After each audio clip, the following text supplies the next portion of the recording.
Halo teman-teman, bertemu kembali dengan aku Fuzi dan seperti biasa aku kembali membawakan salah satu koleksi novel aku, dan hari ini aku putuskan untuk ambil novel Ceros dan Batozar. Covernya seperti ini ya. Nah, novel Ceros dan Batozar sendiri itu sebenarnya adalah spin-off dari serial Bumi. Kalau misalkan urutannya tuh ini berarti urutan novel ke-5 setelah novel Bumi, Bulan, Matahari, Bintang, baru nih novel Ceros dan Batozar ini. Sama ya, masih karya Terelia juga. Nah, di novel Ceros dan Batozar ini sendiri juga dibagi menjadi 2 cerita, yaitu cerita yang pertama ada cerita tentang Ceros, dan yang kedua cerita tentang Batozar. Nah, untuk yang pertama aku bahas dulu novel yang cerita yang Ceros ini ya. Nah, kalau cerita yang Ceros sendiri ini tuh dimulai dari ketika sekolah Ali, Rai Branseli itu mengadakan karya wisata ke salah satu tempat warisan dunia yang namanya tuh Borobudur. Mungkin kalau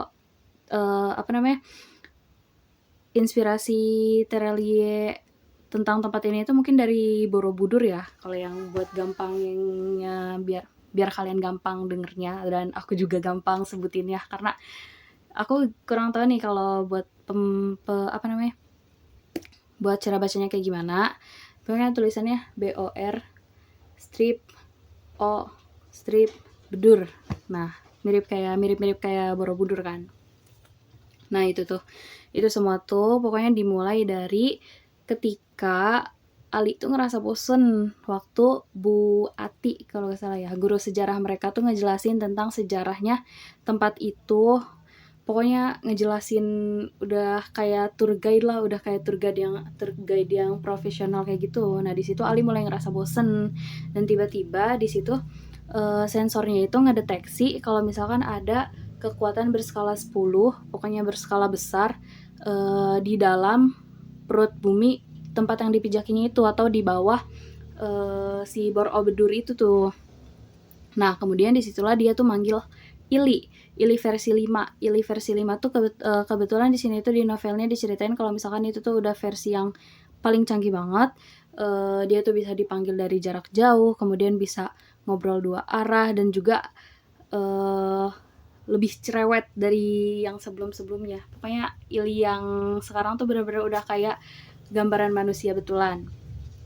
Nah, kemudian dari situlah mulai Ali, Rai, Branseli tuh kembali berpetualang naik Ili itu. Mereka kemudian turun ke bawah, turun ke perut bumi itu. Nah, pas pertama mau masuk ke dalam si tempat itu tuh, di situ ada 2 patung manusia berkepala badak. Nah, setelah masuk, pokoknya di situ tuh awalnya masih biasa-biasa aja tuh. Kemudian sampai pas matahari terbenam, di situ tuh muncul 2 manusia berkepala badak itu tuh, 2 monster berkepala badak itu. Disitulah pokoknya mereka bertarung tuh sama 2 makhluk itu, dan 2 makhluk itu tuh bener-bener keren banget, bener-bener hebat banget, karena di situ mereka berdua tuh menguasai hampir semua teknik bertarung teknik bertarung dunia paralel. Kayak misalkan pukulan berdentum lah, terus kemudian yang kekuatan-kekuatan lainnya. Pokoknya itu malah si kekuatannya itu lebih berkali-kali lipat dari yang biasanya mereka temuin itu. Pokoknya mereka kewalahan banget, dan di situ udah hampir 1 jam mereka bertarung sama si 2 makhluk itu. Kemudian sampai akhirnya matahari terbit tuh tiba-tiba 2 makhluk itu tuh hilang, dan datanglah 2 orang lelaki. Pokoknya 2 lelaki ramah yang namanya tuh Glanggeran sama Glanggeram. Pokoknya aku susah banget deh buat baca-baca nama toko dan tempatnya juga di sini tuh agak ribet ya. Nah, dari situ pokoknya mereka ketemu sama 2 orang pria yang ramah itu. Pokoknya mereka diajakin masuk kayak ke dalam mungkin kayak ke dalam si candinya itu.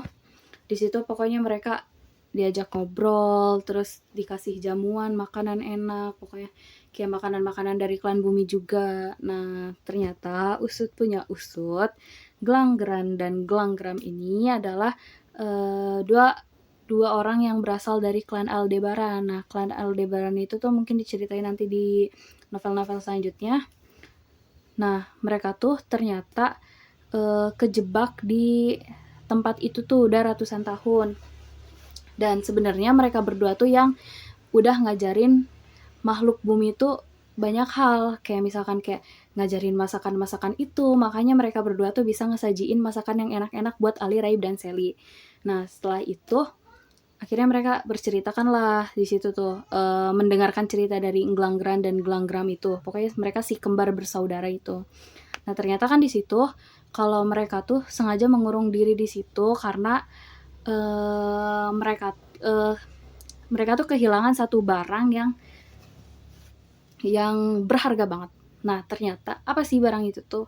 Barang itu tuh ternyata sarung tangan bumi yang dimiliki Ali yang dicuri sama si tanpa mahkota. Jadi karena itulah mereka tuh sebenarnya dua lelaki ini tuh sebenarnya si Ceros yang tadi bertarung sama Ali, Raib, dan Sally.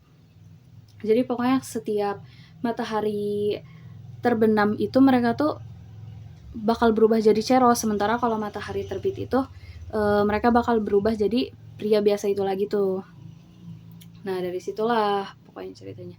Dari situ pokoknya Ali tuh ngerasa kayak gak enak hati kan karena dia tahu kalau misalkan ternyata sarung tangan itu tuh punya Ceros bersaudara itu. Awalnya dia itu mau ngasihin sarung tangan itu kembali ke mereka karena mau gimana pun juga kan sebenarnya sarung tangan itu tuh punya dua bersaudara itu, dan cuma sarung tangan itu yang bisa bikin mereka tetap jadi manusia seutuhnya, biar kalau mereka keluar ke permukaan itu atau ke klan bumi itu mereka gak bakal bisa memporak-porandakan klan bumi. Nah, di situ pokoknya Ali udah hampir nyerahin itu, sementara Raib dan Sally kayak ngerasa berat hati juga kan, karena kalau misalkan Ali nyerahin itu berarti sama dengan Ali yang harus tinggal di di tempat itu, karena gimana pun juga kan sarung tangan itu juga yang bikin Ali enggak berubah jadi beruang. Karena kan kalau dia pakai sarung tangan itu tuh kan dia bisa lebih mengontrol dirinya untuk gak berubah jadi beruang tuh. Nah, tapi sampai akhirnya tuh di situ dua Ceros bersaudara itu kayak apa ya biasanya? Kayak ngiklasin gitu si sarung tangan itu tuh tetap dimilikin sama Ali, dan mereka tetap bertahan di situ sampai pokoknya lebih sabar lagi nunggu itu di tempat itu. Nah, pokoknya cerita Ceros ini tuh bakal berlanjut lagi tuh nanti cerita Ceros dua bersaudara ini tuh mungkin bakal ada lagi, bukan mungkin ya, emang bakal ada lagi nanti di novel-novel selanjutnya, karena mereka juga sebenarnya pembuka cerita di beberapa buku lagi yang akan datang tuh. Dan nanti juga kan ada novelnya sendiri tuh yang Aldebaran untuk menceritakan bagaimana mereka kembali lagi ke klannya itu. Nah, kemudian lanjut ke novel, ke cerita yang kedua, yaitu ceritanya Batozar.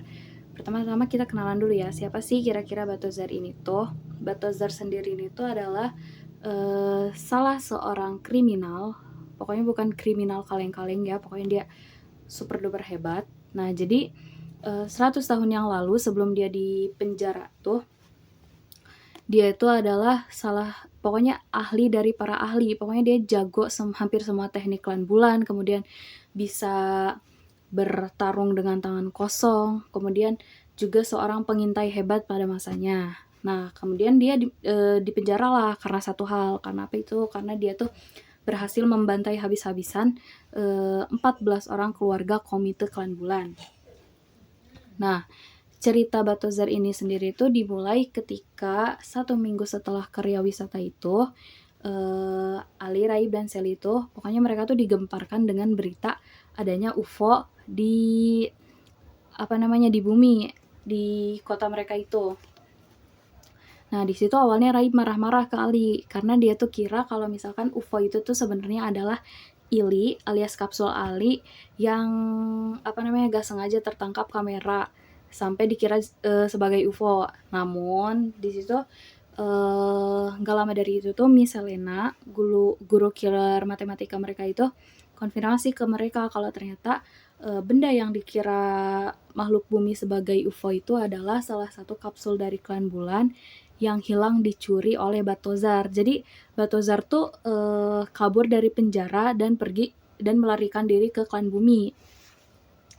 Nah disitulah pokoknya Miss Selena, kemudian ada pasukan klan bulan, Ali, Raib, dan Sally itu mencoba mengintai Batozar dan mencoba pokoknya buat nyari Batozar. Apalagi kan di situ tuh Batozar tuh punya salah satu kemampuan yang paling langka banget, yaitu bisa teleportasi pakai cermin. Jadi antara dua cermin itu. Jadi kalau misalkan selagi dia pernah mengunjungi tempat yang ada cerminnya itu dan cermin yang di sana itu masih utuh, nggak pecah gitu, dia bisa teleportasi pakai cermin itu. Nah kemudian setelah mereka mencari-carilah keberadaan Batozar itu, akhirnya ketemulah mereka sama Batozar itu. Di situ pasukan klan bulan itu nyuruh Batozar buat menyerahkan dirinya secara sukarela tanpa kekerasan gitu. Tapi di situ Batozarnya nolak, jelas-jelas nolak sekali permintaan dari pasukan klan bulan itu, dan akhirnya terjadilah pertempuran itu antara Batozar dan juga pasukan klan bulan, Miss Selena, Ali, Raib, dan Sally. Nah tapi ternyata karena tadi udah aku ceritain ya kalau Batozar itu punya teknik-teknik klan bulan itu, jadi di situ dia gampang banget buat ngalahin mereka. Dan di situ tuh sebenarnya dia tuh tujuan utamanya kenapa dia kabur ke bumi itu karena dia tuh pengen ketemu sama Putri Bulan alias Raib itu. Karena di situ tuh Raib yang Batozar dengar itu katanya kalau misalkan Putri Bulan mereka itu yaitu Raib itu bisa memutarkan kenangan lama, dan di situ tuh Batozar tuh pengen banget yang namanya tuh mengingat kembali wajah istrinya dan juga anaknya yang udah meninggal. Jadi pokoknya sebenarnya dia tuh di situ tuh ngincer Putri Raib itu tuh. Nah kemudian karena di situ dia gak berhasil kayak gitu ya.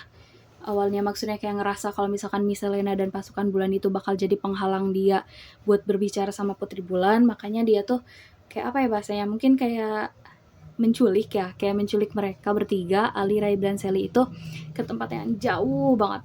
Kalau di gambaran ceritanya itu aku ngebayanginnya mungkin kayak ke Antartika gitu ya, soalnya kayak tempat dengan hamparan luas salju kayak gitu yang kosong, pokoknya makanya di situ aku bayanginnya Antartika. Nah di situ mereka kan diculik bertiga tuh ya.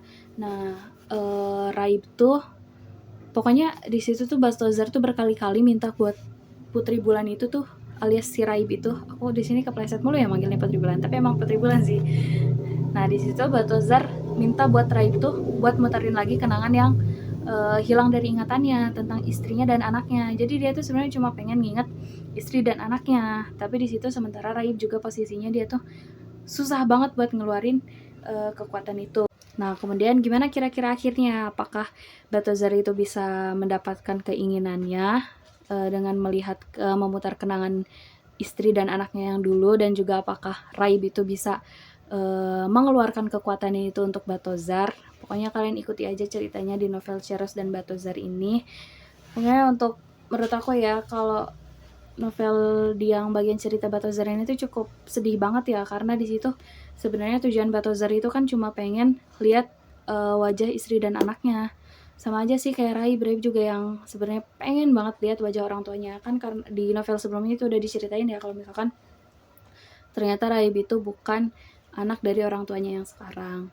Nah, kalau misalkan Batozar itu menurut aku ceritanya mirip-mirip sama kayak Raib, kalau cerita yang Cheros ini tuh mirip-mirip sama kayak Ali. Sama-sama ini kan, kayak mereka tuh gak bisa lepas dari sarung tangan bulan, biar tetap ada di wujud aslinya mereka itu. Mungkin ini kan cuma spin-off ya, jadi di novel selanjutnya mungkin akan dilanjutkan lagi dari cerita yang sebelumnya di novel Bintang kemarin itu. Tetap ikuti review novel aku. Terima kasih sudah menonton. Bye bye. Jangan lupa like, comment, dan subscribe.